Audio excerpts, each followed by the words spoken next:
Wow, what a lovely morning, and of course a bright one right from Arua City, and I must say it's really very much bright with no signs of rains. But really I want to take this opportunity now to welcome you back from the Eid break, and this is to the Muslim community who did have their celebrations go on yesterday, but now it is time for us to also really put that aside. And today is the 11th day into the month of April, and somebody out there may be asking, maybe him or herself, which one is also the April month? We are into the 4th month of the year, and the question that you should be asking yourself by now is that really, how are you faring with the plans that you laid at the beginning of the year, and what have you so far achieved?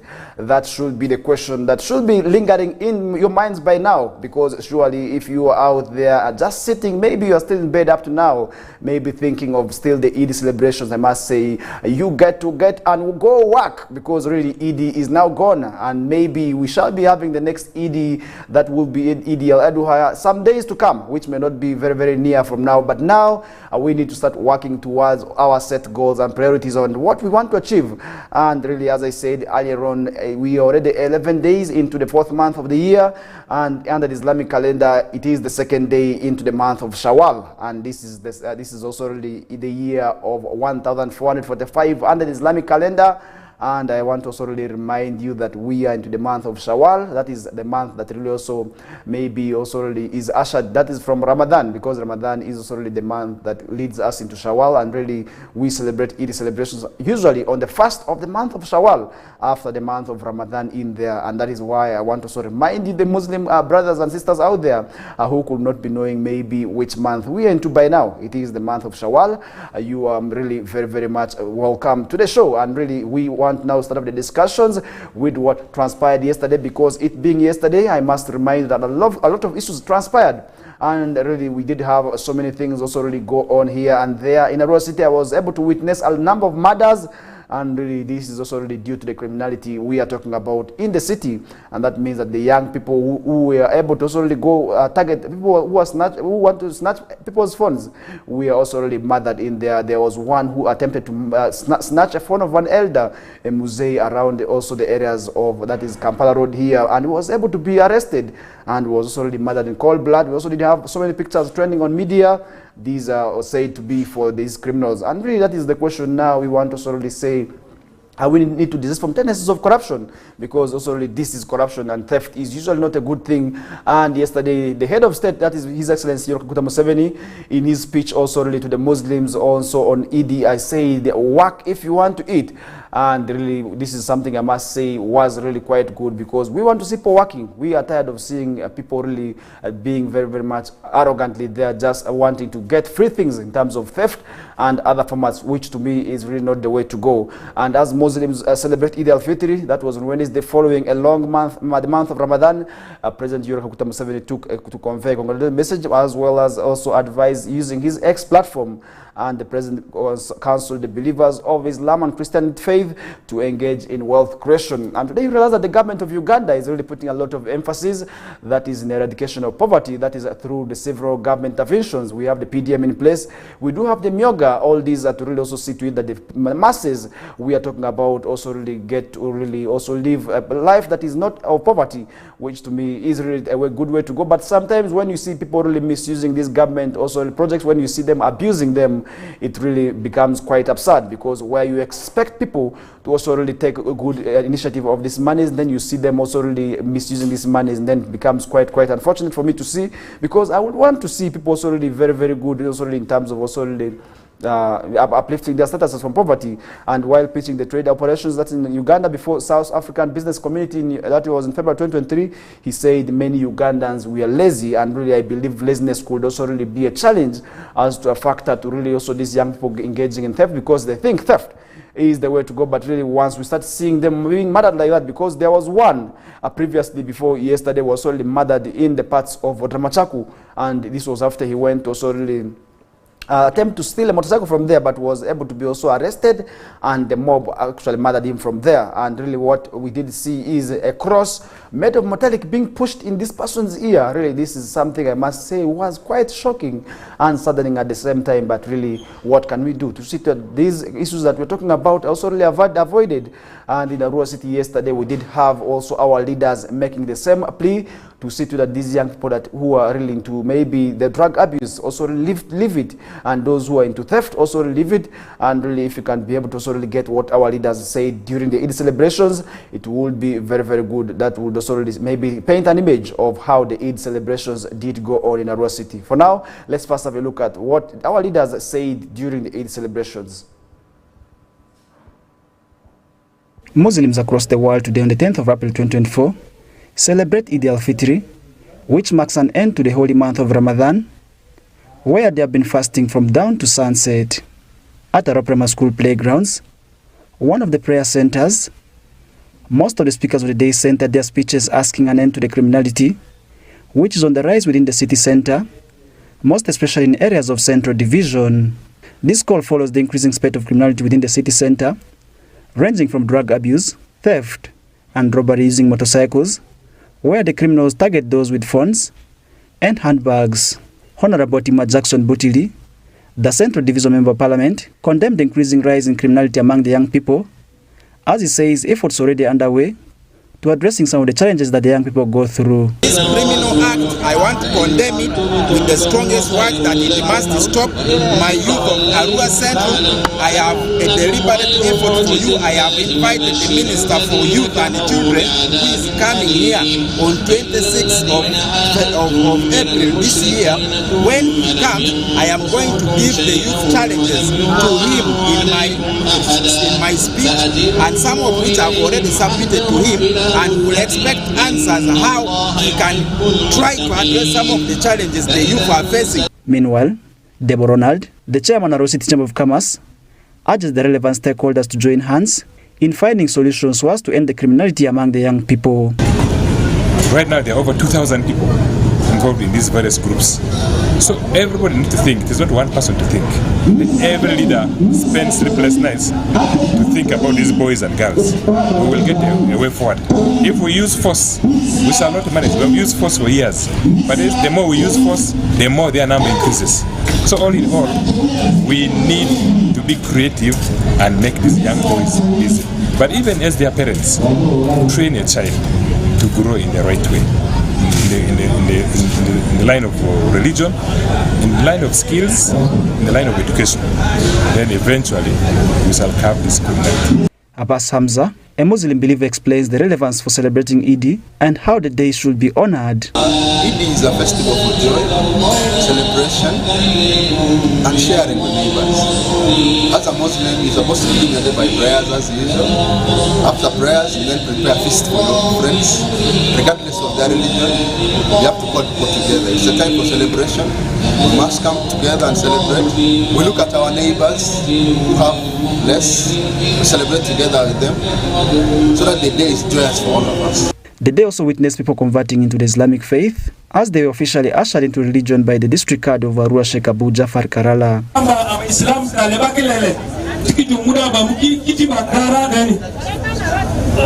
Allahu Akbar, Allahu Akbar, Allahu Akbar.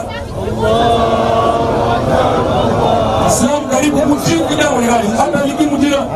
Allahu Akbar, Allahu Akbar, Allahu Akbar.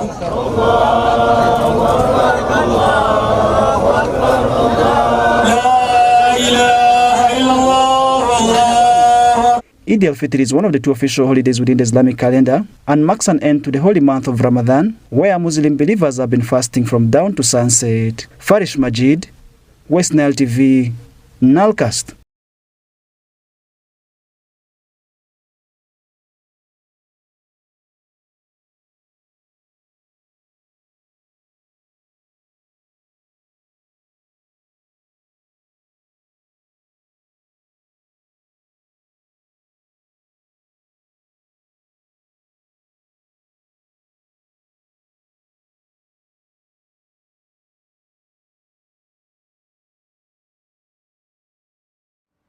All right, that was really the celebrations and how it did go on at Arua Primary School playgrounds, one of the known prayer centers over the years. And this has been a place where Muslims have been praying in numbers.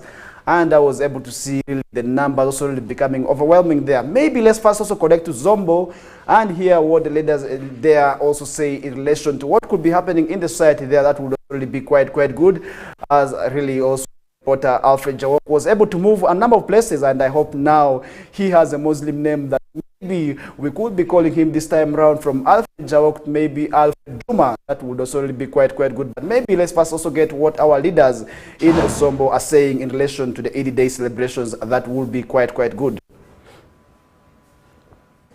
Nas inna yawmakum hadha yawmul Eid al-Fitr al-Mubarak.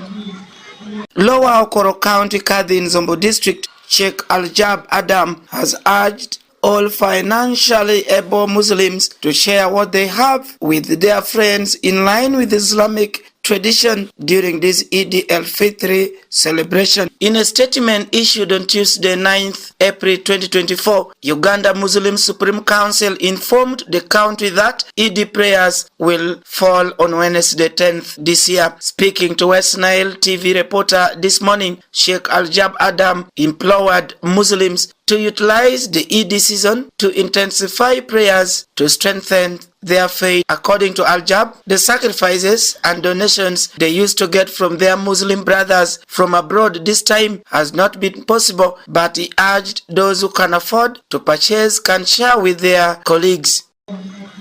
Ringe forotu Mungu subhanahu wa ta'ala ni dumatin maeni maisha kudogwa kabedu maeni ni legu Eid al-Fitr maitie Eid Maislamu isaimu ni dupiradek kange ni dupiradek maeni wagamu legu Eid al-Fitr ni manangiri ukech imi ukoperi imi utegu peri iketu shuni anya fo Islamu tusheke magiri ukech maeni mi Idi mi oro maeni oro lifario piraro ya ngwen idare maber abe kwa ju Islamu washemu Eid ya kuyashwin manke wabere imer wajulu dana matongtong umegu moju Kristo udano sheki mutie jirani mamua nindumi Eid eti nindumira nyonga majutimu iya nyonga maber eti ngo nyonga milembe marish midau mimer eti nyonga majutimu anyonga mibero parutu Mungu sha.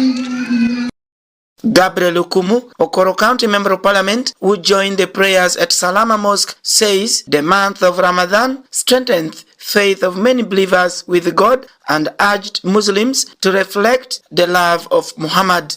Despite the poverty they sacrificed and they stayed in prayer and fasting for 30 days. I would like to congratulate them, and above all, I would like to thank the leadership of the Muslim community in my area, that they are doing a good job to make sure that the word of God reaches the people, and also they are leading them in all developmental activities. For example, I have been in about 3 or 4 areas where they are opening new mosques. I know some of these areas, they were naive, or the locals, if they were left alone, they wouldn't have been able to develop their mosques. I would like to thank the leadership of the Muslim community in this area, that they are doing a good job. I don't see the element of corruption, which actually sometimes lets down some of the developments in the area. Our Muslim community is developing, and that's why I decided today to put all things aside, to come and celebrate with them the good work which is being done in the Muslim faith. Amina Zulaika of Nur Mosque in Wartan Council says financial constraints has affected many families, but calls for support from able Muslims to share with the widows and orphans during these Eid al-Fitr celebrations.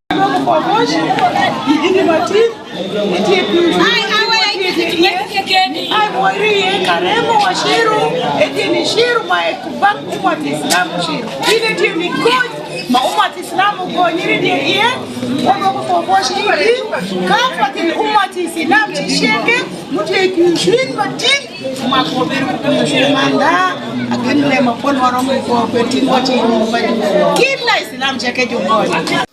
al-Fitr is celebrated after 30 days of fasting during the holy month of Ramadan across the world according to Islamic Sharia laws. Alfred Jawok, West Nile TV, Nilecast. Well, that was what happened in the other part of the Al-Rusab region in Zombo district as far as the Eid celebrations did go on there. And our reporter Alfred Jawok, we expect you this time around after eating the pilau, I know. Now, we may also only give you a name that may be Juma, because since you are Alfred Jawok, we may now give you Alfred. Maybe we could also remove the name Alfred to maybe Jafar. That would also really maybe suit you. But anyways, let's now leave what is happening maybe in Zombo. Let's head to Bunyoro sub-region, where also we did see Eid celebrations going on in that part of the sub-region, where the Muslims were also cautioned against reckless talk. That is only something that did go on in there. And the Bunyoro Torok regional card Sheikh Hussein Galibu has asked Muslims to desist from reckless speech that might land them in trouble. And recently you did also really see what happened to some of the band members who were also really uttering statements that were taken to be as insults to the head of state, that is Yoweri Kaguta Museveni, during the wedding anniversary, that is of the then Prime Minister Mama Mbabazi, where President Museveni was still making speech, and these people were also really uttering reckless speech there, and that led to their arrest. And during the Eid prayers, that is at Boma grounds yesterday morning, Sheikh Galibu asked Muslims to be careful with what they speak, really noting that many have lost their jobs, marriages, while others have ended in detention because of failure to use their tongues responsibly. And really, that is also really something I want to also caution you, because you may be uttering reckless speech, in maybe thinking that you are alone. But definitely, who do you know you're surrounded with? That is the question that you need to also really ask yourself, because other than that, you may just find yourself in trouble, not knowing maybe how you got into that trouble, and which may also make you start regretting, which to me wouldn't be very, very good. So I believe this call is very, very timely, and it's good, given the fact that we, over just a few days, did see some of the band members being arrested, about 8 members from a band that was set to perform at this wedding anniversary, also really getting themselves arrested there. That is also really how maybe very, very bad it is. But I must say, we need these from tendencies of that caliber of really making this reckless speech that may also really ruin somebody's character, or maybe somebody's capability in terms of what they do, and that maybe in terms of also really their dignity. So I think that is why we need to desist from tendencies of this reckless speech, so that at the end of the day, we also really are not maybe part of what could be happening. And as the main preacher of the day was Sheikh Akram, that is Mohango, a senior preacher at Hoima Town Mosque, emphasized this need, that is to stop reckless speech. And this is also really something I must say that needs to be observed. And the Hoima City Resident City Commissioner, that Mr. Badru Mugabe, reminded the people of the new program of planting trees as the country continues to suffer with climate change with effects. And today you will learn that a lot of issues are happening that is in relation to climate change. That means that it is us. Really, why do I say us? It means me and you. We have the mandate also to see that we protect the climate. And one way we are going to be doing that is through planting trees. And really, you will learn this time that experts are warning we may also see a rise in water levels that is going past 14 meters. That means that really those whose buildings are around the shores of the lakes and the rivers, we need to start worrying of maybe this this water levels that we may be talking about, because at the end of the day, if at all we are not prepared, then it may also really catch us just abruptly like that, which may not be good. So I think I want to take this opportunity also to remind you that really there is a call now that people would also really need to ensure that they also prepare themselves for the rise in water levels that may come anytime from now, as such that at the end of the day, we also need to see what is not really happening, maybe what could be very, very badly happening to us there, which may also really have negative repercussions on the economy, on our buildings, on our livelihoods at large. So I think that is why we need to do some these tendencies, and that will be quite good, maybe if we abide by that. And moving away from that, maybe in Bunyoro, let's now head to also Busoga in Jinja City, where also the Eid celebrations did go on there. And Jinja Muslim community took the dispute over a prime land in the city by the hook, holding Eid al-Fitr prayers right in the mark of the land. And this is definitely something I must say happened in there. The Uganda Muslim Spring Council has been battling, that is out with Jinja Regional Referral Hospital, over prime land that is on plot 31 to 39, that is in Jinja City. And yesterday we did see the Muslims taking prayers in there. And that is maybe something that somebody out there maybe also really asking themselves as to why that could be happening, maybe why the conflict between the hospital and also really the Uganda Muslim Spring Council body there, the body that governs the Muslims together over this land that is said to be a prime land, and who owns the land exactly. That is also the question that somebody out there should be asking him or herself. As early as 7 a.m., Muslim faithfuls has started gathering on the disputed land on Baxi Road, that is for Eid al-Fitr prayers, and the land has been graded, that is with soil, with bare, really also here the Muslims spread, that is tarpaulins, and also and lay their prayer rugs, that is to observe the Salah. And I must say we did see also really some of them struggling to move through mud, because that area also really was also really maybe being also really cleared, but really that didn't go all maybe well, and that is maybe as far as the issues of not being prepared for it also really maybe happening in there. And maybe the Muslims could just land abruptly for these Salah prayers. Also really maybe they took the hospital administration by maybe surprise, but really how can we address the issue that is between the hospital and also really the governing body, that's of Muslims, to see that this issue of the land is addressed, and what exactly maybe is this land needed for? That is the question also we need to ask ourselves, because we need to. Without health, definitely nobody is going to be observing religion, and without religion, the health facilities are going to be suffering a lot, and that is why we need to ensure that we draw means to also really addressing maybe some of this challenge. And the land has been graded, that is with soil, and the Muslim leader led by Busoga Regional Card Muhammad Boa vowed not to vacate the land. Also really that is also really something we did see here happening there, and the contested land also really the Uganda Muslim Spring Council is claiming ownership, as the hospital administration is also really claiming ownership over the same land. And this Jinja District Card, that is Adim Ismail Busoga, also really downplayed a letter from the Uganda Land Board Commission suspending any further developments by the Muslim community on the contested land until an amicable solution is reached. And that is something also we did see happening in there. And if you remember, on April 3rd of this year, Uganda Land Commission summoned management of Jinja Hospital and Jinja District Card to a harmonization meeting that was for April 17th of April 2024, sorry, at the commission offices, that is in Kampala. And the commission also ordered that any construction works on the land be halted until the resolution is reached. And the Muslim community has been erecting, that's a perimeter wall around the disputed land. That is also really something we did see happening there. And meanwhile, the Muslim leaders accused Jinja City Authority also of double standards on the disputed land, and they said the city council has been frustrating Muslims who want to develop their land by refusing to approve their plans. And Sheikh Idrissa Sangolo, a member of Uganda Muslim Spring Council General Assembly, said they have tried to seek approval, that is from city council, to develop their land, but their efforts have not yet yielded any fruits. And that is something also we are seeing. And Sheikh Shalongo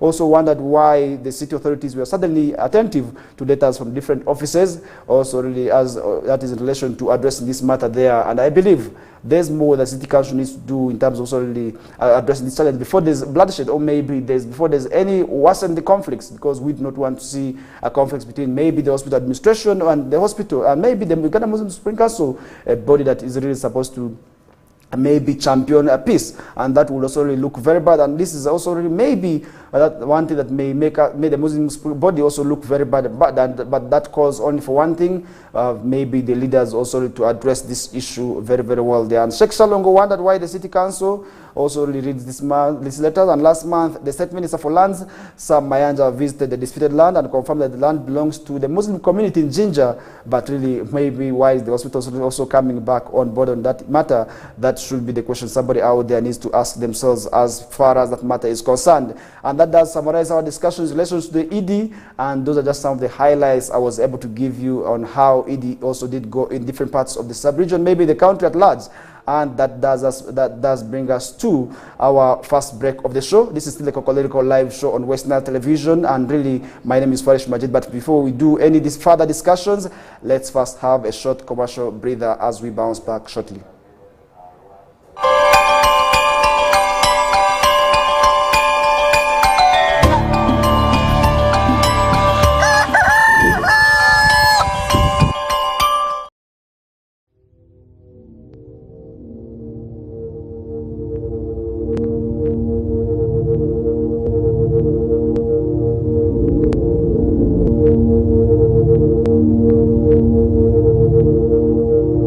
West Nile TV, lighting up the region.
West Nile TV, lighting up the region.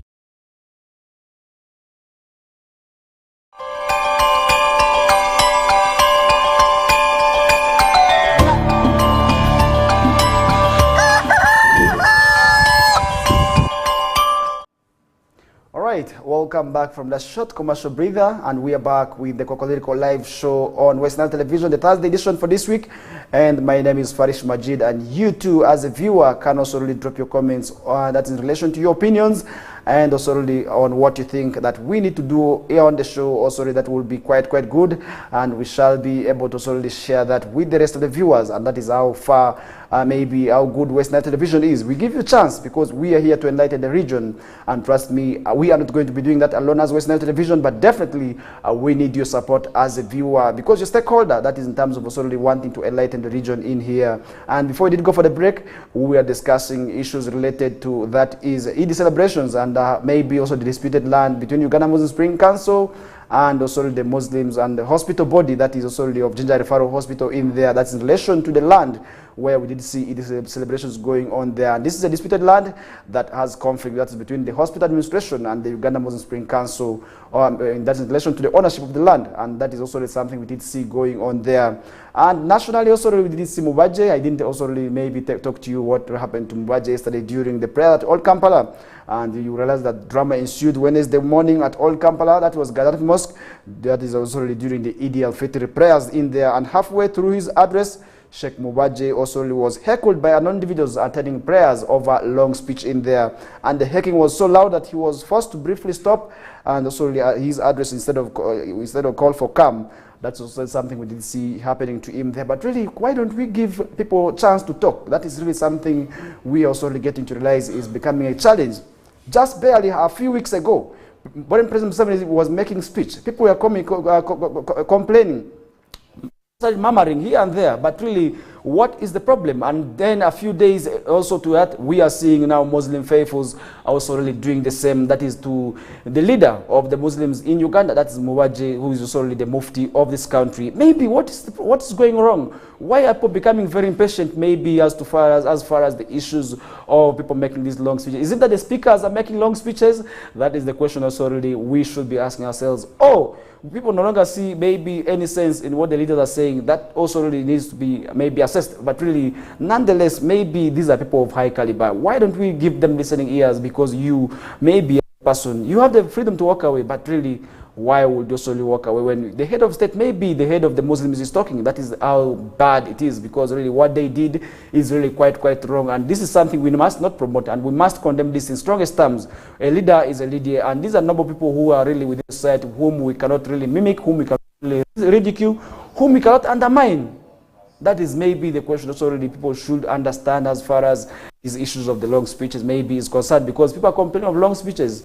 But you too, as a viewer, can share your comments with us. That is on our comment section. For those of you watching us via Facebook, you can drop your comments in there and tell us maybe what is going wrong to society. Why are people very impatient when leaders are making speeches? You also really can drop your comments there. For those of you watching us maybe via YouTube, you too can also really still drop your comments in there, and I will be able to solely share with the rest of the viewers. And the hecklers also refused to turn down and shouted to the top of their voices, and when they also demanded for the man to leave, saying it's time for prayers, and realizing the tension was not going down, he once stopped his speech once again and asked the unruly to also really observe peace and move away. And calmness was restored, that is 2 minutes later, before the Eid prayers commenced again. And this instance comes with that is amid tensions between rival factions within the country's top leadership. That is between Sheikh Abdallah Semambo, and currently who is serving as the parallel mufti of Uganda, and that is between also his maybe counterpart Sheikh Ramadan Mubaje, and also additional claims of that is also really Muslims are being unhappy with Mubaje for also reportedly overseeing the sale of prime Muslim properties, and that is maybe what is causing the problems. And some sources also managed also condition of anonymity say that the heckling came, that is after the country Mufti also with leadership. The Muslims are now tired, maybe with what the leadership of Mwaje is doing. And in January this year, Mwaje also urged Muslims to ignore the noise that's from individuals who he called saboteurs, who maybe who are jealous of his achievements and attain the leadership. And that is also something we did see happening in there, and that is what we want to sort of summarize discussions with. And maybe as far as that is also related, you can still drop your comments and maybe tell us why are people becoming very much impatient with the leaders who are making their speeches maybe during these functions where people solely want to now not to give a listening ear. That is something that maybe somebody out there could be asking him or herself. But then the question we are asking ourselves right now is that why is that people are very impatient with these leaders? What is happening? That is also something we should be asking ourselves this morning, and we say we need to also observe maybe some bit of patience, and also maybe holding ourselves, because if you feel you're tired, you have the guts to walk away. And let's now head into Jinja, where in Jinja district, the PWDs in there have received, that is 56 million government livelihood boost. Also, that is something also we are seeing happening in there. And at least 6 people with disabilities in Jinja city have received that is shillings 56.9 million grant. That is from the government of Uganda to improve on their livelihood. And that is also something we did see happening in there. And we pray that does not also really remain in Jinja alone. We want to see it be extended also to the other parts of the region, because today we have a number of people who are disabled, and really others were born, and also others maybe got it on the due course of life, because today as life moves on, we are realizing a number of people are becoming disabled, because usually we say everybody is a potential victim that is also really maybe becoming a disabled, and this is what they usually say, and this is what the people with disability usually say, that everybody, maybe if you still feel you're not disabled, but you're a candidate, and that means that we really also need to be very, very much also be empathetic about them and issues related to them, and really would want to also see what is happening in Jinja City also be extended to the other parts of the region. For instance, maybe in Western Uganda, maybe also in West Nile. We want to see the same also really, that would also really help improve on the livelihoods of our PWDs, because you know that most of our PWDs are taken as maybe people can take also really, who are to do maybe odd jobs. For instance, also really as cobblers. This is where we want to see people with disabilities, which is also not the reality. And today we are talking about inclusivity, where we want to see PWDs being catered for in all aspects, and want to see them involved in most of the companies. And today you know that also some of the agencies and some of the organizations are now coming up with that need also to see to that they employ people who are with disability, and that is also something we must say we need to ensure that we champion, because these people sometimes go through a lot, and it is also really them that can best understand also really their issues, and that is why we want to see maybe the government of Uganda also really maybe employing very many people with disabilities, such that also these people with disability can also really echo out their voices very, very loudly, because it is them that I believe do understand their challenges and problems, and that would also really be very, very good there. And the beneficiaries have also been questioned. That is also really in terms of also really using these monies, and the beneficiaries who have been equipped with the skills to manage their finances as they implement their various projects, and that is also really something we want to see happening in there. And the male councillor representing PWDs in the Jinja City Council, Mr. Juma Sozi, however, questioned the beneficiaries against using the money to reorganize, maybe organize weddings. That is already something I must say is very, very bad, because we have seen people getting money government gives also to uplift their statuses, also already misusing. And today, if you move in the villages, you have people who are being called PDMs. These are children born using PDM money, and we have mamas who are now called Mama PDM, meaning that they were impregnated using monies of PDM. And today we have the grandfathers of PDM, and these are who have become the dons. And then really after quite maybe a few weeks, the person is broke again. What is the challenge? That means that people need to also ensure that they use money properly. Other than that, we may also really see people misusing the monies, and really for us to see people misusing this money, and then that is quite absurd, because as a PWD, I do not expect you to also really go misuse this money, because I want to see the money have value on you. We want to see the value for this money government is giving out to you. First of all, you need to put this money into the right ventures. If you have a skill, for those who have the skills, today so many PWDs have skills. We have those who are doing maybe carpentry. We have others doing cobbler work. We have so many PWDs engaged in several sectors. we want to see you inject that money in there. And at the end of the day, we want also to see the outcome of that money. That would also be very, very good for us to also see to it that we get this money very, very well. And according to him, PWDs also struggle a lot to earn a living, and that is why also with the introduction of the grant, it will also help them also improve on their money. And somebody out there may be asking him or herself, for you to qualify to get this money, what criteria is being used?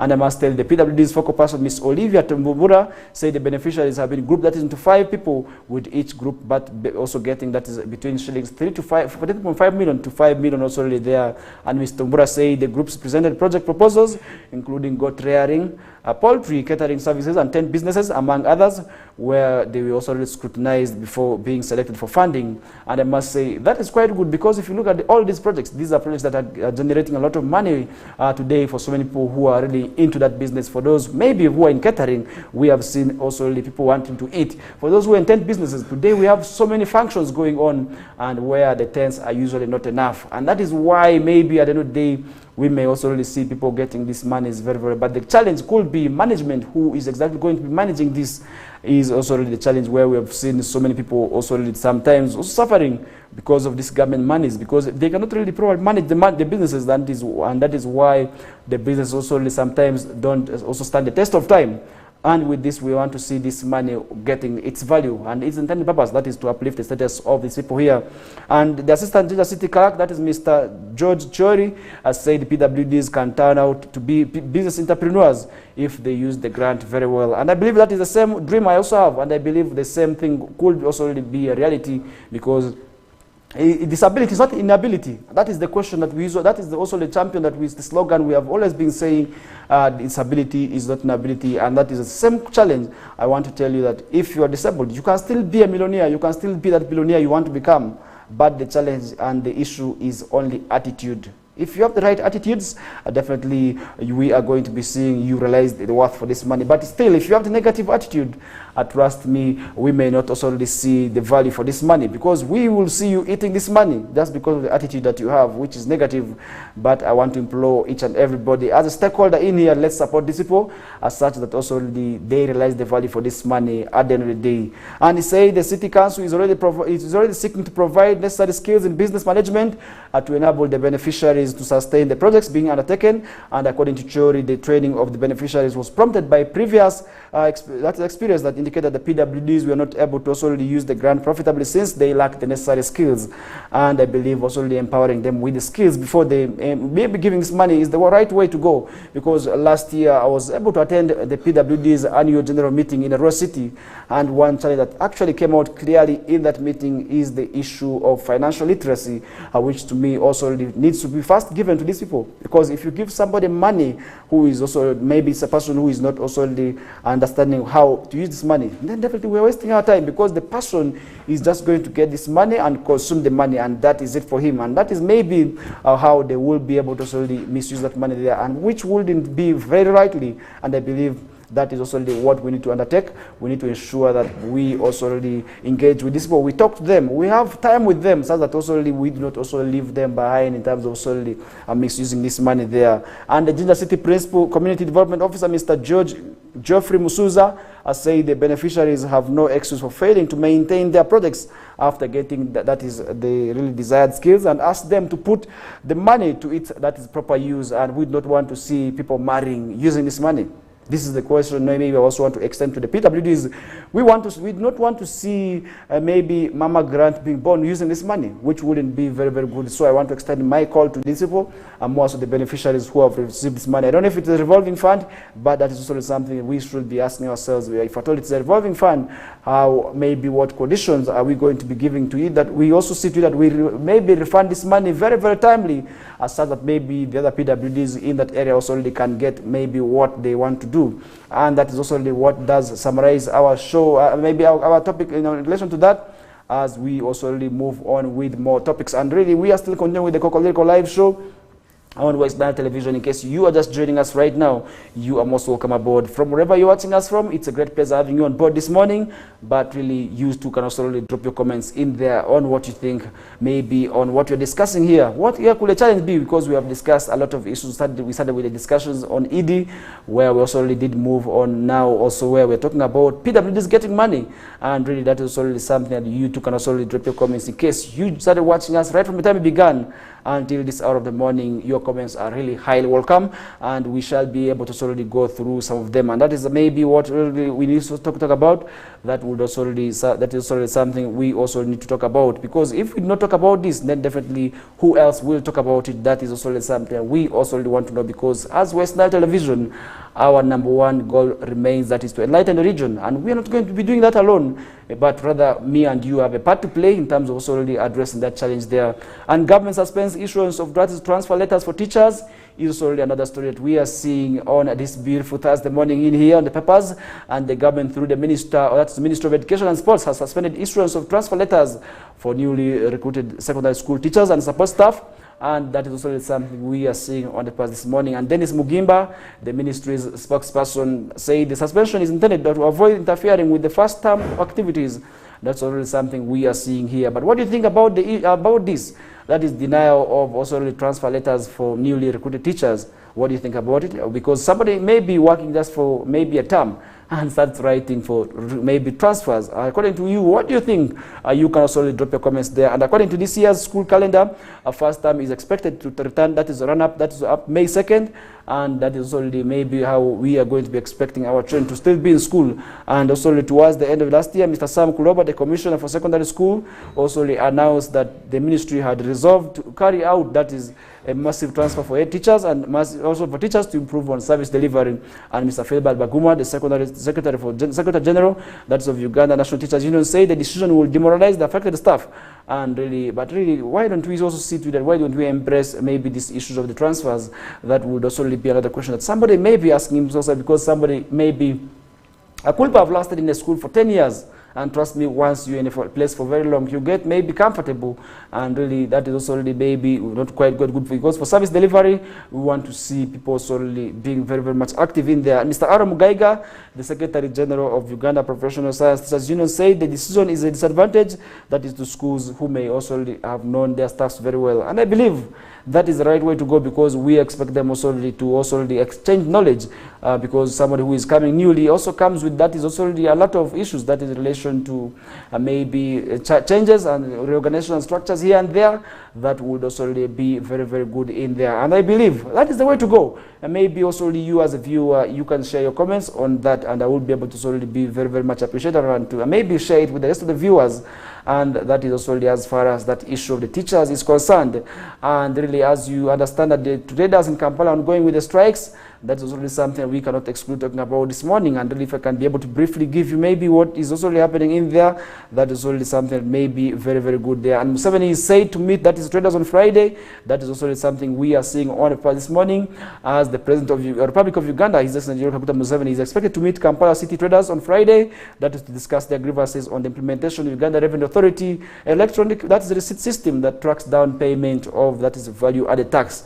This is something that really, I must say, has not been very, very much embraced. I don't know what is wrong with also this e-receipt initiative, because we have had so many initiatives of also to champion about also this issue, but many traders are yet to embrace that. But the question maybe somebody should be asking himself out there is, where is the challenge? Where is the gap? Because we have seen a number of shops, at least in downtown areas of Kampala, being closed, and that is also really affecting a number of people now who are who may need these services, because these traders, when they are not also really doing their businesses, it affects so many people. It destabilizes the country, and we are losing a lot of money, because these traders pay a lot of money. And really that issue of the electronic receipt, where we have also seen the Empower Receipt Young campaign, so many initiatives have been done towards that. But then why is the people not accepting that? That should be the question that maybe Uganda Revenue Authority, the body that actually developed this initiative, needs to ask themselves, because we need to understand the challenge, we need to understand the gap that could be resulting into that. But then the question that maybe somebody out there also need to ask him or herself out is, where is the gap? What needs to be done? Definitely, that is maybe the question, if at all you are ask yourself. And then maybe the traders will be able to also understand why they need to also embrace that. And they have since called off the strike as they wait that is for the outcome of the meeting between them and the head of the state. And that is also something we did see happening last week, where we did see the traders also really coming also to close their shops. And that was something I must say was very, very bad. And the leaders of Kampala City Capital Authority and the Federation of Uganda Traders Union confirmed this to the journalists that they have been invited to the meeting with President Museveni on Friday. And we are really also going to be seeing that. And Mr. Tadeusz Nagenda Musoke, the Kasita chairman, also said they have been informally also told that about the meeting, and they had to get that is invitation, and also if it is delivered to them, and they will attend the meeting with the president. And we also want to see them also now echoing out their grievances. Let them bring their grievances to the head of the state so that the president also really can also really listen to them. And we need to also understand why URA has failed to also make this people understand why they need to embrace maybe the e-receipts, because we are moving digital. Maybe as we are moving digital, there could be a challenge. There could be a challenge, because these people's challenges always range that's from overtaxation. But really, is that its reality? If at all that is the reality, then how can we ensure that the taxes are very, very much minimal in there? And I believe that would also really be very, very good. They also to help that is champion this issue of also really maybe these complaints by these traders and efforts to determine whether the president had agreed to meet the traders or not. We are also really futile as calls to the president's spokesperson and his deputy were unanswered. And the traders also really petitioned the leader of opposition in parliament, that is Honorable Mr. Joel Senyonyi, raising the same issues which he raised that in Parliament. And the Speaker of Parliament, Anita Among, also really, was yesterday directed the Committee on Trade and Committee on Finance also really to conduct a public hearing about the traders' grievances and the report back to Parliament on Tuesday next week. And that is also really something we want to see. Maybe these leaders also really maybe also answering towards also the champions, maybe also the concerns of these traders. And Mr. Muhammad Sereko, the MP for Kampala Central, said the handedness or that in the collection of the taxes is very, very much inconsiderate. That means the taxes are very, very much high. And meanwhile, some traders in Masaka City continue to close their shops yesterday over the same issues also really happening in there. And the most affected areas were Hobart Street and Bodu Street, and also the part of Elgin, and which have been a concentration of major wholesale businesses and agro inputs also really being closed. That is in the parts of Masaka in there. And other streets also really, such as Edward, Victoria and Masaka's Chikubo Lane, which have been a concentration of lots of garment dealers. Businesses continue to be interrupted, and that is also really something we did see happening in there. And Mr. Joaquim Kizito, the spokesperson of Masaka City Traders Association, said the strike will go on also really as they get unofficial communication from government, and that is what they want to also really see happening in there. And Mr. Kizito said, unlike the old systems of the taxation, IFRIS makes it a must for them also as a trader to have digital skills, yet most of them also really dropped out of schools, and they are struggling to make ends meet. And for them, they also really maybe are not educated people. And today, and this could be the reality, because if you realize most of these people who are in trade, these are people dropped maybe in schools out of maybe primary, and they cannot substantially also really use the IFRIS. And the IFRIS requires that is digital literacy, which they are not having. And really that is already maybe how this system needed to be developed very, very easily for them to also understand. First of all, the training of these traders is also very, very much so that they understand how to use the system, and that is also something we want to see happening. And somebody out there may be asking about the tax system, and the Uganda Revenue Authority introduced the IFRIS in 2019 to integrate that is their system with that of the business community to enable them to have accurate figures of also sales and taxation, also taxes collected upon the transactions. Also, that is something also we want to see. And 2022, they started with the big companies and supermarkets. Later, they also started with all business annual gross of that is shillings 150 million and above. And that means that a business that it makes that is sales of 410,000 per day has a VAT that is to pay, and that is also really. But when they embarked on the implementation of IFRIS in Chikobo and the city center, the traders demanded to be educated first, which URA says it did. And despite the sensation, the traders also really said IFRIS isn't good for their businesses, and also accused URA enforcement of the team that is also testing them with their customers. Also, that is in relation to that issue of the IFRIS. And really, what are we going to be doing in relation to that? Mr. Bossa once said IFRIS once is implemented, there would be a level playing field that in tax payment at businesses. And he added that many businesses, people have been collecting taxes from customers but have not been also remitting it. And really that is also really want to also really understand could be happening in there. And really you can also really drop your comments on why traders have failed to embrace the digital system of the IFRIS by URA. You can drop your comments there, and really what you need to do, maybe how the traders and URA, how we can help URA also really understand, make the traders understand why they need to pay the taxes, because really without taxes, this country is going nowhere. And definitely to pay taxes is our mandate all, and that is why the traders also really, and everybody out there needs to ensure that they fulfill their tax obligations, that is in terms of remitting their returns, also in terms of paying their taxes to Uganda Revenue Authority. That would also really be quite good. And this is the Kokoliriko live show on West Nile Television, and where we are streaming us live. We want to say thank you so much. For those of you watching us via YouTube, you can drop your comments in there. For those of you also watching us via Facebook, you too can also still drop your comments in there. And we are going to be running for another short commercial break, the second one for the first hour. And when we return back, we shall be able to also really maybe go through some of your comments. And remember, our final destination is 9 a.m. And after that, we shall be having the news bulletin in Lubarati. The team is already here.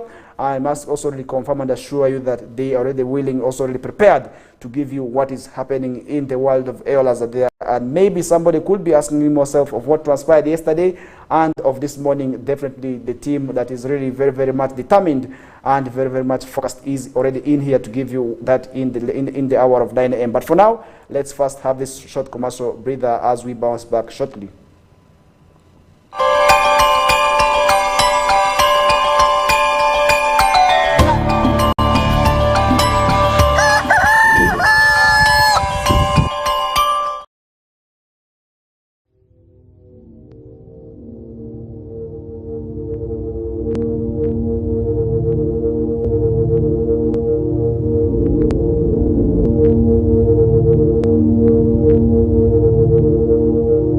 West Nile TV, lighting up the region.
West Nile TV, lighting up the region.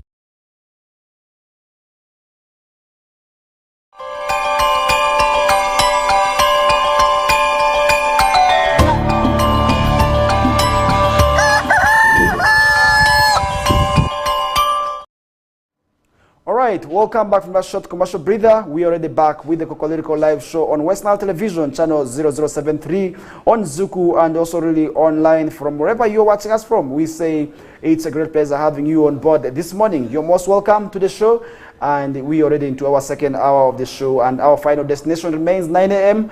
and that is where the news Lubarati team will be taking it from. That is also really something that I must remind you of. But before we get to that, I must remind you so many things are happening. That is the region in terms of also really happening also really there. And we have seen also really a number of issues happening there. And I must also remind you that all these are for the benefit of the city and the county at large. And I must remind that so many things did go on yesterday. And this is also really in relation to the Eid celebrations, and so many nasty things also really were witnessed, where we had a number of accidents are being also witnessed on our roads. But above all, one thing that really saddened me was the fact that I was able to see young people, young children below the age of 15 moving freely without parents or maybe guidance or maybe adults on the streets. Also really, that is something I must say didn't go all well with me, and I did not know where these were coming from, but as I was able to move on the streets, I was able to see a number of young children really moving freely. But this is really not the way to go. We need to ensure that our children are very safe and in safe custody, and that is also really something that we must also really talk about, because if we do not talk about these issues, trust me, these are going to also really affect and have negative repercussions on our livelihoods, and maybe also really in relation to also really what could be happening within the society. And I believe you also really as a viewer has a role to play in terms of blaming also maybe who exactly could be going wrong. And now let's put that aside. At sort of our discussion in the second hour, experts have warned encroachers on the shores of Lake Victoria of the possible destruction of their property due to rising water levels. And again, we are talking about water levels. And last year in 2022, the Ministry of Water and Environment revealed that water level on Lake Victoria had risen, that is 13.32 meters. However, Mr. Joseph Biaruhaga, the Kalangala senior, that is the environment officer, says the water level has now reached 14 meters. And we also really saying, what does this also really mean to those who are living most especially around the shores of these water bodies, for instance, the lakes or maybe the rivers? How it's going to really impact on them? I must say this definitely has negative repercussions and negative implications on their livelihoods, because this is going to hamper with maybe their habitats, because at the end of the day, I must say we are going to be seeing destruction of property, destruction of buildings as a result of this issue we're talking about. But then the question that we need to also talk about is, how can we ensure that also we would not settle around these shores of the lake, maybe water bodies? Because these encroachers, as far as maybe also I know, because these encroachers, we do not expect you to live that is around the water bodies, because at least you are supposed to maintain a distance as to how maybe you're supposed to build and live around these water bodies. And experts say the current rain season has doubled volumes of water in rivers, which flows in Lake Victoria, and that is something we are seeing here. And she says encroachers on river banks, that is, and lake shores, they should prepare, that's for the worst, if they don't vacate now. And establishment environmentalists also blame the floods, that is to climate change occasioned by global warming, also caused by the destruction of the environment. And also that is something also we did see happening in there. And they also decry the pollution of water bodies as a factor also lead to that, also maybe the rising water levels.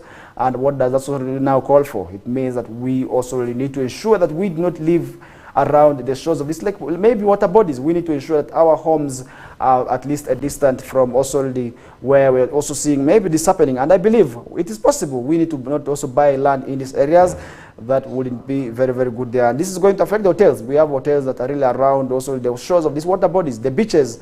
I definitely want to also ask them now to prepare for the worst. If at all they're not prepared, this may also take them by surprise, which at the end of the day will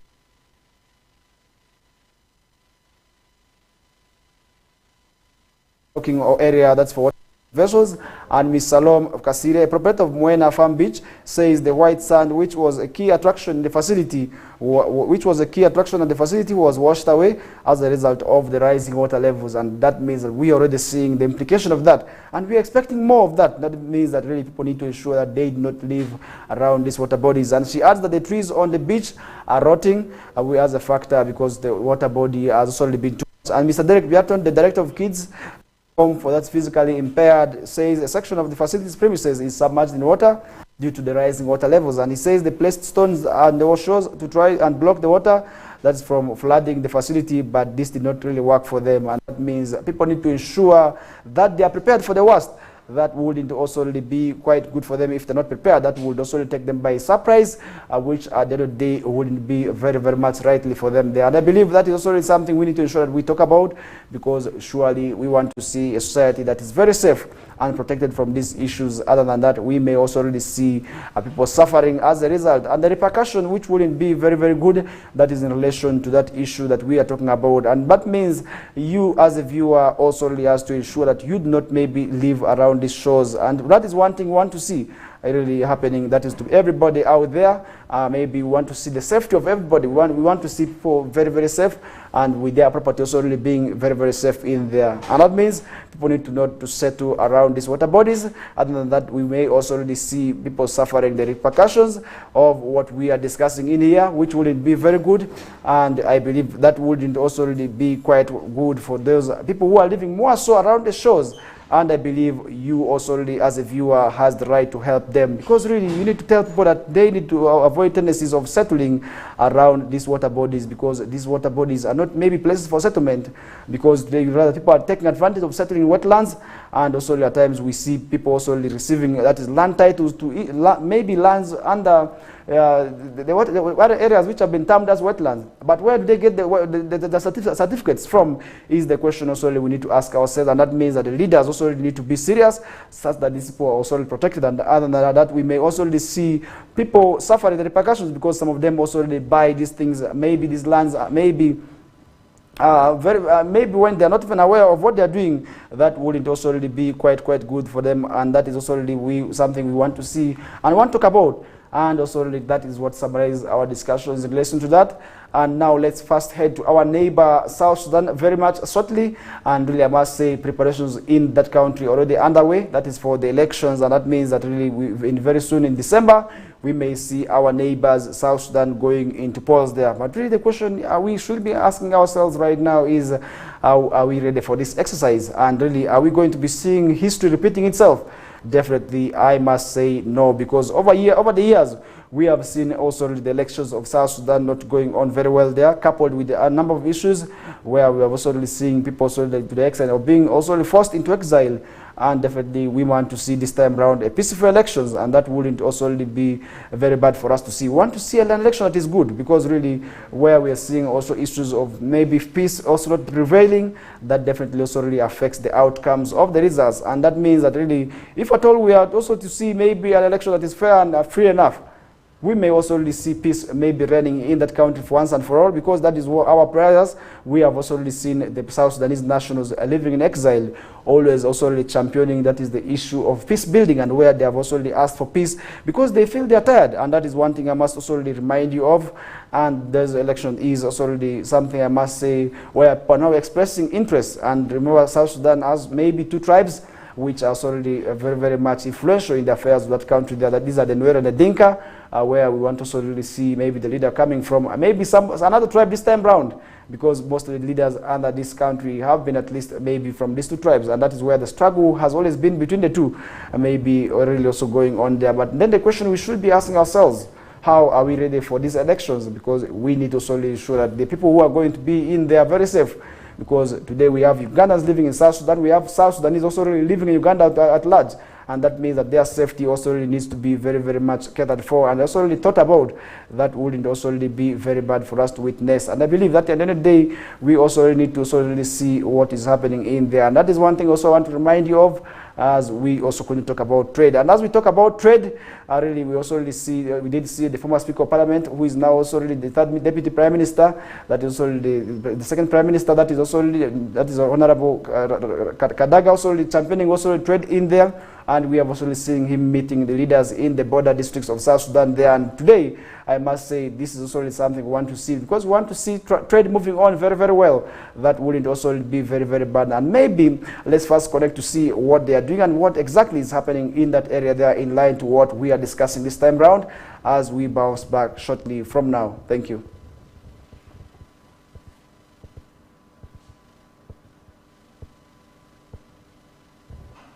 The first Deputy Prime Minister for East African Affairs, Uganda, Honorable Rebecca Alitwala Kadaga says the absence of South Sudan in the Customs Union, despite being a member state of East Africa, is affecting the smooth operation of both custom and immigration service at illegal border point. South Sudan has delayed in entering the Customs Union, so certain things are not working as they should. So one of the things I told them is to try and speed it up, because they've been in the community for 8 years, and we had given them a roadmap which has expired without them undertaking the responsibilities. So I've asked them to fasten it, quickly do it. According to Kadaga, it is greatly affecting the operationalization of other objectives of the Union, like one-step border point, which is expected to be implemented at all border points between the East African Community member states. We now have freedom to move without paying for visas, but when the Ugandans come, they also they have that other problem of saying you are an alien, you must register as an alien. So it's a barrier to freedom of movement. So I'll come again to remind them to alter the law and exempt the Ugandans or East Africans from the aliens registration. We can use it for other countries, but East Africa, they should allow our people to move freely as they move in our countries. This comes after traders from the member state countries expressed their discomfort in the way they are being treated while in South Sudan. People are suffering in South Sudan. They are suffering. Migration is extortion, more extortion and harassment. When you reach the immigration, first before your stamp or your passport is touched, you have to pay 2,000 or more. The technological gap and variation of working time shift between a Lego border in Uganda and Nimule border point in South Sudan are some of the key issues raised before the delegations during the sensitization meetings at Nimule border town. They have manual system of declaration. So still, it will be hard for us to operate without the system from South Sudan.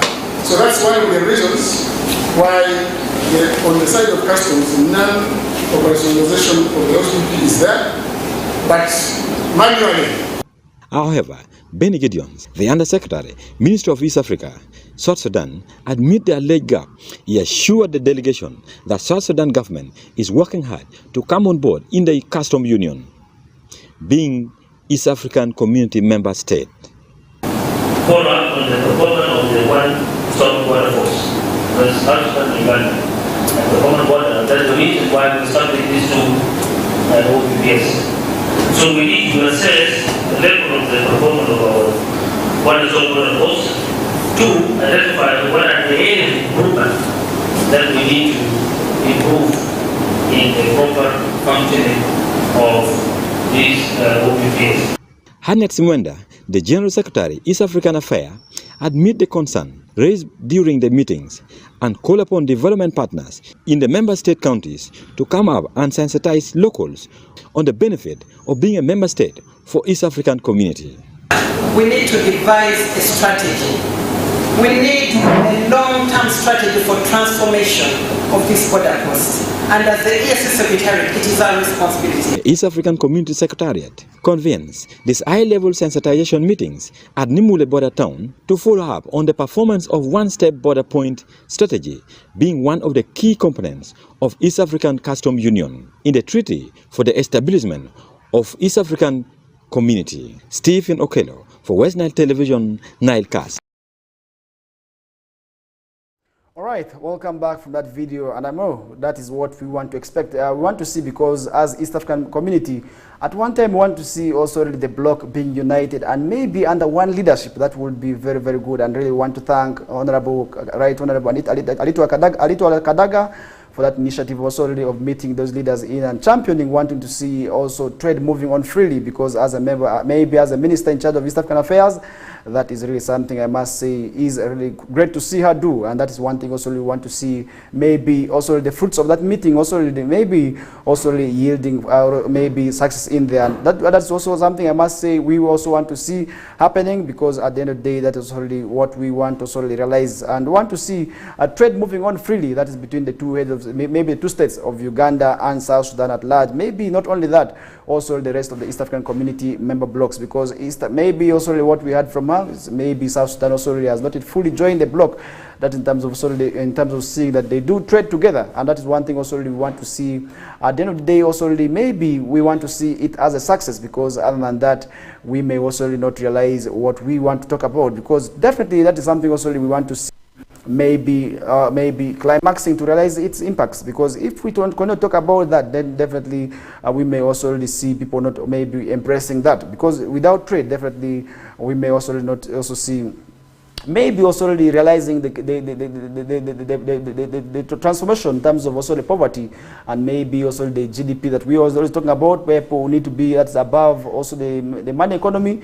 I believe it is also very through the trade that we are seeing, maybe the international trade, that this would also be a reality, and maybe also realized in there. And that also really, let's put down that aside, efforts already underway. Remember, over this weekend we are going to be having, that is the reconciliation also already meeting, also the reconciliation exercise going on, that is between West Nile, that is already actually, and Lango, that is also already to see that we put the differences aside. And the Chief Justice of Uganda, that is Chief Justice Owini Dolo, is also really expected to be for this function in there, and this will be going on, that is in Kawoko. And today you realize that a lot of issues have also really been going on, and while growing up, our parents, our grandies, also maybe other relatives, how also really did raise us, telling us these issues of how the Acholis gave them hard time, how the Langos gave them hard time during the reign of also Obote, and maybe also when they were overthrowing how they came and killed their people in here. These are things that have been in the minds of the people, and while growing up, these are the stories that also really our grandies, our mothers told us of how they lost their loved ones during that insurgency there. But now we are saying it is time for us to put all these differences aside, and despite all this, we also already saw what happened to those people, and they were complaining that during reign, our people also really killed them, and also they were mentioned leaders whom we are saying to be killed by popes, maybe of this region. But now we are saying this time for us to put those differences aside and bury all these differences aside, and definitely that means also really we all have a part to play. We all have a role to play in terms of also really putting those differences aside, and the cultural leaders in here are really going to be expected to also really address in this issue here. And we're not expecting politicians for this time also to talk, because their time will also really come. But at the end of the day, what we want to realize is we want to realize a society that is united. We want to see also really Northern Uganda as one, without those differences necessarily coming out. Because if you realize during FADRAM, we will also really see people are saying we are going to revenge. What are they going to revenge? These are the issues that we're talking about. But now I believe it is time for us to also really put those differences aside, and putting these differences aside is to me the way to go. And we are going to be also seeing the speakers being the cultural leaders. Also really we want to see intermarriages. At the end of the day, we want to see intermarriages happening, that is between the Acholi. We want to see intermarriages happening between the Acholi and Lango, as we have seen, and we want to see more marriages between these two tribes. And this is something I want to also see. I want to see maybe somebody from here moving to get married to a lady in Lango, and I want to see a Lango lady also really maybe getting married to a Lubara here. That would be good. And we want to see maybe Kakua getting married to an Acholi. That would be quite good. And this is one way I believe we may also really put those differences aside, because these differences now, it is the cultural leaders who are in place to also really tell their subjects that now, look, it is time for us to put these differences aside. It's time for us to bury differences once and for all, such that we also really continue to witness development. And without that, definitely we may also not see the development that we want to see also really happening in the country. And I believe that would also really be quite good. And this event is going to be happening over the weekend, and really on Friday we also really going to be seeing this leader, maybe we shall be having, that is the Chief Justice jet into the region, and that would also really be quite good. And I must say we are going to also be keeping you updated of what is happening and what exactly the leaders will be also saying in that meeting there. And we want to see now a united force. that is on northern Uganda, so that we also really put our differences aside, so that I can also really go to Gulu and live freely and without people calling me Alubara, people calling me maybe names, people calling me Amin. I don't want to see that happening, but rather when I go there, I want to see people now calling me a northerner. That would make me proud, and I want to also assert myself as a northerner. And remember, this, because of these differences, once people are moved also away from this region, sometimes people of West Nile do not want to be called as northerners. But yet we are the same people, and for them they feel at times being a northerner, maybe it is their choice, maybe the Langos who are the northerners, but we are the same people. And also sometimes that is also something that has not been very, very well, and I believe that could also be tracing itself right from the kind of history that we had, maybe also due to the past governments and past regimes that maybe also one time hailed from the two regions. And I believe they could have done their mistakes, but now what the leaders also really are doing is very, very much good. And we have so many organizations also really championing to do that.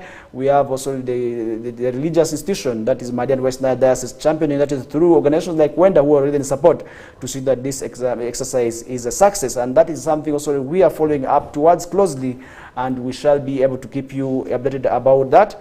At the end of the day, we want to see this issue now becoming a reality. We do not want to see our children now carrying out on the same legacy, maybe also on the negative perception about the other sub-region, or maybe about the other tribes. That wouldn't also be quite good, because all this affect that is also development. And now it is time for us to bury those differences and also say it is also time that we avoid also those pinpointings, much as we also have our negative repercussions. And that is also something we want to see happening at the end of the day, also for maybe happening in there. And I believe that is something that is possible, and we can also do it as we also want to see it happening. And some of the headlines that we are seeing on the paper this morning: army hands over recovered cattle to Kotido Jai community. That is already something that we are seeing happening in there. And recently we did see also really Florence Numbers also taking over as the State Minister for Karamoja Affairs, and I believe also really she has the mandate in terms of also ensuring the people of Kotido, where Karamoja is, also really protected in terms of also their animal, their cattle, because really today you realize that a number of issues also really happening as a result of that. And I believe there's more that needs to be done really in terms of also addressing that challenge, for instance, of cattle rustling from the neighboring parts of the country. Maybe also we have also been seeing, also we have been often hearing of this maybe rustlers coming from the neighboring country of Kenya, and they get their ways into maybe the Karamoja sub-region, where they move and kill sometimes people also using the guns, where they grab their cattle, which hasn't been very, very well. And I believe that is something also we now need to see, because most of the times we have seen always the leaders coming from the region of Karamoja also really echoing out their voices, demanding for security, demanding for answers as to where these people could be coming from. And now at least the rescued animal have now been handed over to the Jai community by the army, and we want to commend the army for the good job done. And really, I do understand that the UPDF and other security agencies have been very, very much also sacrificing their life also to see that the people of that sub-region also have peace. As much as maybe it has also taken long, because sometimes it is also because maybe they not maybe also really expect what could be happening, because over the years we have seen people losing in their lives in that area due to this maybe cattle rustlers who are very much errant, who are bad. But now maybe also the UPDF also needs to come up with also a permanent solution, maybe also being also through heavy deployments at the border points. That wouldn't also really be very, very bad for us to see. At the end of the day, we want to see that area having peace. And one time we also want to see Karamoja living maybe 10 years without reporting any case of cattle rustling or maybe any case of gun misuse. That would also really be very, very much good for us to also maybe have it maybe happening in there. That wouldn't also really be very, very bad for us to see. And I believe that is something we need to also see happening. At the end of the day, also that is one thing I will be able to solely remind you of. If at all there's any development in line to that, that would also really be very, very good. And in some stories that we are seeing on the paper this morning, elephant deaths trigger Kenyan call for Tanzania to curb, that is hunts. That is also something we are seeing on the papers this morning, and we are also really seeing that happening because elephants are really an endangered species, because people also hunt them for the ivory aspect of it all, because the horns, people also really want to hunt them for. And that is one thing also I want to say is very bad, because once we continue to go on with the issues of poaching, that also really wouldn't be very, very much good for us to see, because we are supposed to see that we protect these animals for generations. Because who wants to kill them now? What if your animals, maybe the grandfathers that you had, the ancestors didn't take care of them. What would you be killing now? That is the question that we need to ask ourselves, and that is one thing also I want to say we need to ensure that we work towards. And conservationists have said we are not calling for a hunting ban that is in all Tanzania, but also really ask for protection over the precious Kenyan tuskers that wander back and forth across the border. That is what they are really asking for. And today, efforts are also underway to also really see to that some of maybe the endangered species are protected. And really, we will realize that in the neighboring parts of Africa, this complaint has always been there. In Namibia, they also really, they recently raised the complaint about the same also to see that their animals and wild species are protected, and where they also threatened to also remove some of them away, which would also really not be quite good there. And in West Nile, we also really seeing also the restoration of Vajai Game Reserve going on.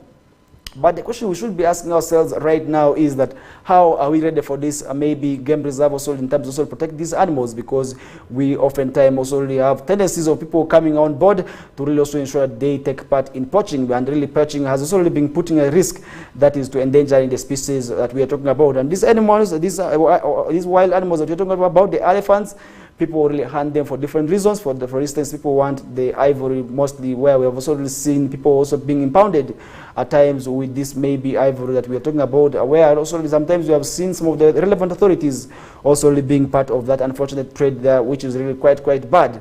And now we want to see the wild species protected, and that would also really be very good. As at the end of the day, we are not talking about also the endangered species. In Madiokolo, we have also seen now the buffaloes being brought, and recently we also did see cobs being brought in there, and that means that the place is already in the restoration drive. And that would also really be very good for us to also talk about. And we want to see that area also really realizing the dream, maybe that was already becoming a tourist destination, such that maybe over the weekends, instead of also really maybe staying at home, lacking where to go, we could just decide to go to Madiokolo, we could decide to go to Ajai Game Reserve and spend the weekends there with our families, and the monies that we pay could also really go to government. Also, that would also really bring back development in terms of social services, maybe in the road sector. That would also really be very bad for us to witness. And really, that is what brings us to the end of the discussion. And this is the Kokoliriko live show, and we are heading for another short commercial break. And when we return back, we still have lots more for you. And our final destination will be 9 o'clock, and that is where the news team of Lubarati will be taking you through. That is in the world of Eolaza. But for now, let's first have this short commercial breather as we bounce back shortly from the break.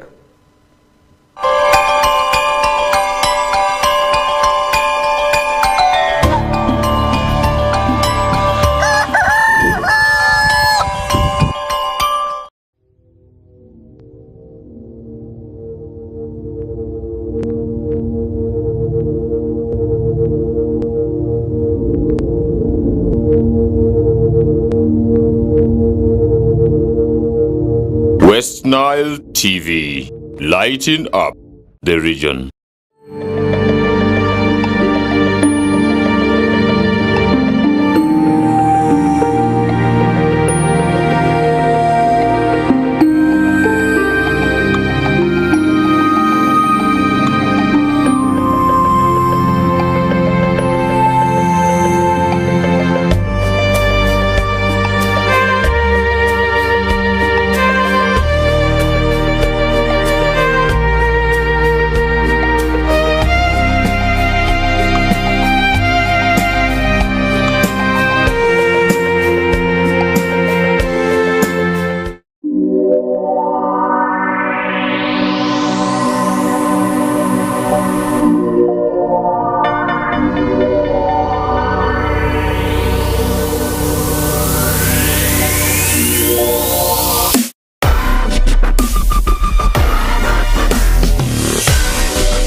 Nile TV, lighting up the region.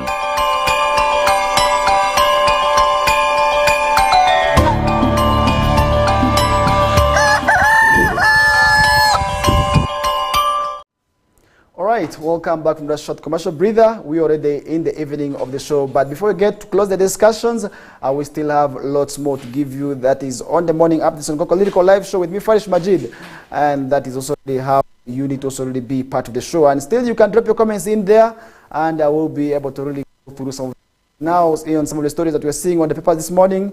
Unclaimed passports create backlog at immigration. That is also some of the stories that we are seeing on the paper this morning.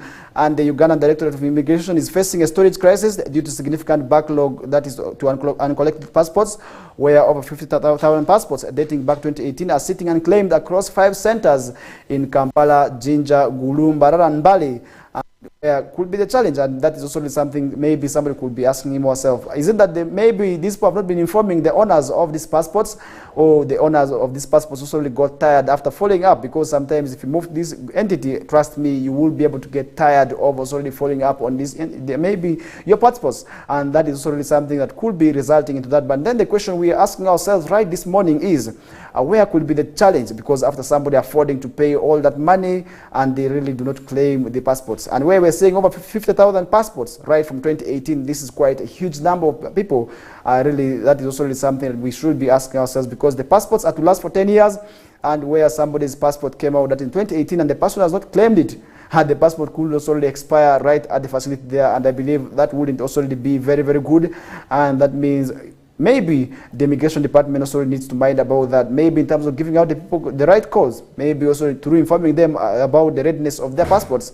And that is also the way I believe I would also address that issue of also the backlog of the issuance of these passports. And spokesman of the Ministry for Internal Affairs, that is Simon Mudenyi, expressed the concern about the situation and the sheer volume of that is unclaimed passports. He said is creating storage crunch and hindering future processing outcomes. And also really, this is something also we are seeing happening in there. And communication hurdles are a major roadblock. Unreachable also phone numbers and delivered messages that have made it difficult for immigration authorities to reach out also really to their also really maybe the owners of the passports, and that is also to come and collect their passports. And I believe that is where the challenge could be coming from. Basically, it could be just an information gap between maybe the issuance officer, maybe department, and the owners of these passports, and I believe that is exactly what is happening. And the Director of Immigration is actively working on improving communication channels, that is to facilitate the retrieval of unclaimed passports.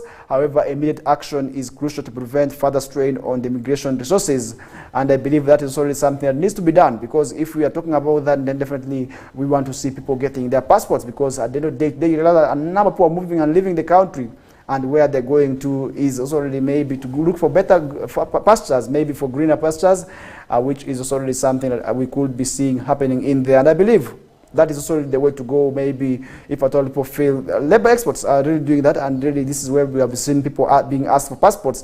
And I believe that is already something we need to talk about. And moving on from that, still on some of the stories this morning, residents in New Sub-County cry foul over service delivery. That's already something we are seeing happening on the paper this morning.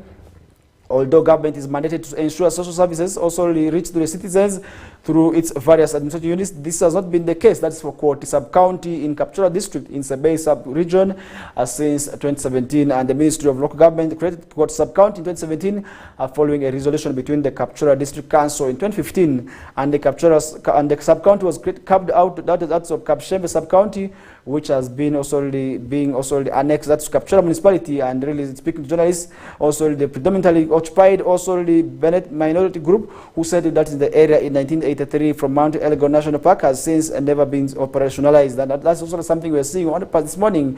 And as a result, locals face poor service delivery, blamed on, among other issues, oppression and marginalization, as they are denied access to services such as health and education in Kapchorwa Municipality, where they initially belonged. And that's something else also we are seeing happening on the papers this morning, and we are saying why could that be happening and what reasons could be also really fueling that. And Mr. Davis Chemtai, the coordinator of that is Masopiek of Bennett Indigenous Community, said access, that is social services like among others, is also really making them feel marginalized and appalling, as they really call for immediate solution to that.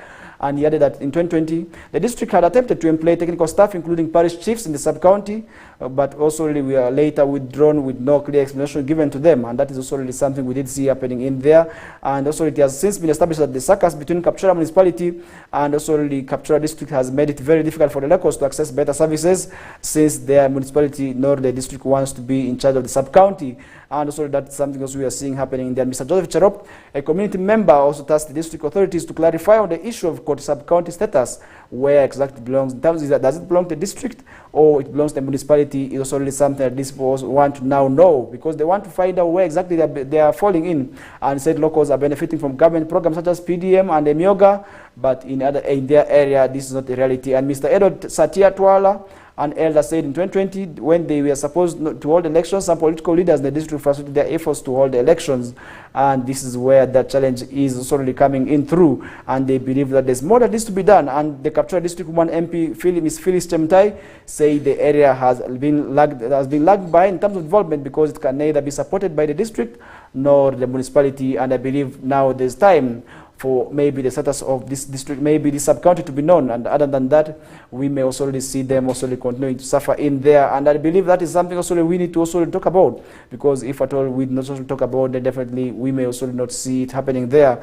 And in Ethiopia, opposition figure shot dead. This is something also we are seeing on the paper this morning. And a top Ethiopian opposition figure has been shot dead, and his body found on the side of the road in his hometown, that's in Mikei, in the troubled Oromia region in there. And Bate Urugesa, who is 41 years old, was an outspoken critic of the government and had been jailed on several occasions. And family members told also news sites Addis Ababa Standard people that who looked like government security forces took him, that is from his hotel room on Tuesday night where he had been staying, and the Oromia regional government denied that social security forces were involved in the incident. And in recent years, Ethiopia has since been increased that in the killing of political and cultural figures. And Mr. Bate was a senior official of the Oromo Liberation Front, one of the biggest political parties also really in Ethiopia. And really we pray for his soul, praise and peace there. And the OLF that's condemned the brutal murder of Mr. Bate and said he was an eloquent, brave and selfless Oromo soul. And really his death has sparked outrage across social media, while human rights groups are demanding justice. And really among those who actually demand for justice is Sedela Lema, a wife, 4 kids and loved ones also have to confront now the brutal murder of loving husband, father and friend, but also the torture of having to collect his body from where his assassin dumped it.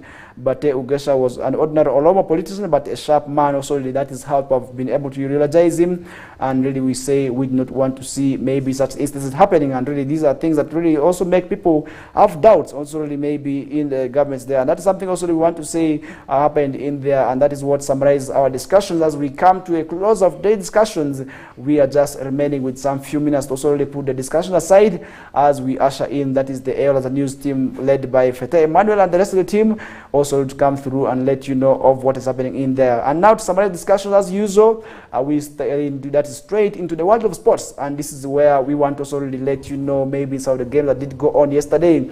In a row, the ED games did end successfully, where we did see Mobs winning this trophy there after beating Ozua. And we want to congratulate Makerere University Business School, Arua campus, for that initiative of winning the ED Cup there. And we want to also congratulate them in a special way for winning this trophy in there, because we followed this tournament right from the time it began until yesterday, where our reporter Benson Pastore was able to also really follow that to the last of drop. And that is how good it is always for us to keep on following these games, because we are here to enlighten the region, and as West Nile Television, that remains our #1 goal. And yesterday we also did see what happened in the Uganda Cup, where we did see a Swaba's team, that is NEC, also really beating Uganda Police 2-0.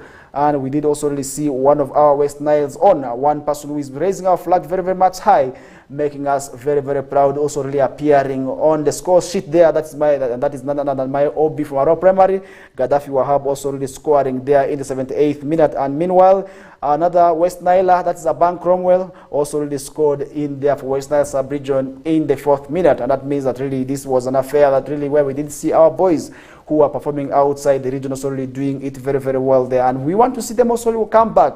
And that is also really as far as we want to see our teams being organized. We do have 2 teams in the West Nile sub-region which have been also really doing it very, very much highly there. But now we are seeing our teams suffering. And as for now, we are going to be seeing them also tussling it out. And we want to see them bounce back That is also in terms of making us very, very much high, maybe proud there. And yesterday we also did receive the meeting or the news of that is Amson that is also the Obua, also David Obua, the head coach of URA, also parting ways with the club in there. And I believe also that could be maybe due to the performance of the team over the weeks, and that is also something we did see happening in the morning, maybe yesterday. And I also want to remind you that Obua and URA are not going to be anymore, and Obua is leaving URA Football Club also already after being there for a short period of time, and he joined them at the beginning of this season, and already he's leaving. And that means that really he has spent a close, maybe a few period of time, and he has not actually won the trophy that we really wanted to see URA win under him, and really this would make us very proud, but that is not going to be the reality now. We also did have Champions League games going on yesterday, where we did see Atletico Madrid edging, that's Borussia Dortmund 2-1, as Barcelona was able to beat Paris Saint-Germain by 3-2. And also really that is something I must say did go on yesterday in the world of sports. And tonight we shall be having the Europa quarterfinals, that is between AC Milan and Roma, and this game will be going on tonight. And Bayer Leverkusen will be taking on West Ham United, as Marseille will be tussling it out, that is with Benfica. Liverpool also will be playing against Atlanta. That is already another game that we shall be able to see tonight, and we shall be able to sort of let you know the results of this game tomorrow. And that is also really something that we'll be able to summarize our week tomorrow, and that is the Kokoliriko live show Friday edition, which marks our end of that's the week. And really with that we come to a close of today's discussion. In a special way, I want to appreciate you who watched us right from the time we began until this hour of the morning. We say have yourselves a good day, as we also really leave the studios for the next group to come. That is the Eolaza news team with Feta Emmanuel. Thank you.